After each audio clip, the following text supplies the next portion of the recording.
chapter 15 of Red Rising, The Testing. And my favorite two words out of this entire chapter is when Darrow looks at a gold and he's like, impeccable breeding. I'm like, what the fuck do you mean? Okay, that was that should have me laughing for a good like 20 seconds straight. Anyways, Darrow is now taking the Institute's exam in order to get into the Institute. And bro, Darrow is so fucking smart, but he's also so funny because as he's taking this exam, there's like other gold woman sitting next to him taking the exam, and she keeps like tapping her stylus on her wrist, making a really annoying tapping sound the entire time, right? So when she looks away, he just snatches that shit from her, hides it in his sleeve, and she's like, I don't know where my stylus is. The proctors don't give her another one. She runs out crying, and he just like goes back to doing his exam. And like everybody in the class notices and nobody says anything because they're probably also annoyed. So I found that so fun, like a little bit of like just like Darrowism in his like in this stressful moment of having to take this exam to get into this institute. It's a written exam along with the physical exam.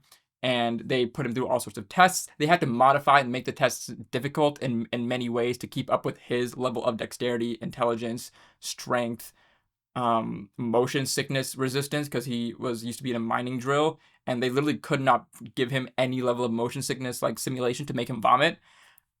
Which I found that point was really funny as well. So Darrow basically is just like all like he's really flying high in this exam. He gets out of the exam, and we meet two, I believe, um two key characters so far, right? One of them is Antonia, who scoffs at him as he's leading the exam, and another one is Cassius.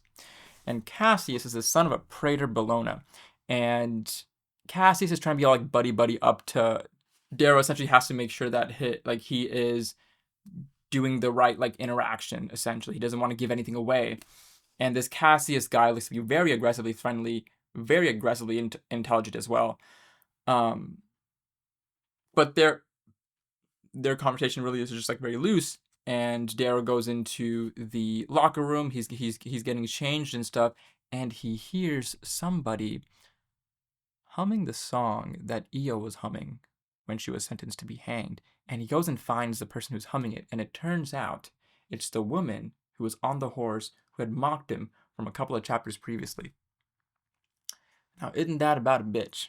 This is my Red Rising chapter by chapter read along. If you want to keep up with it, hit the follow button.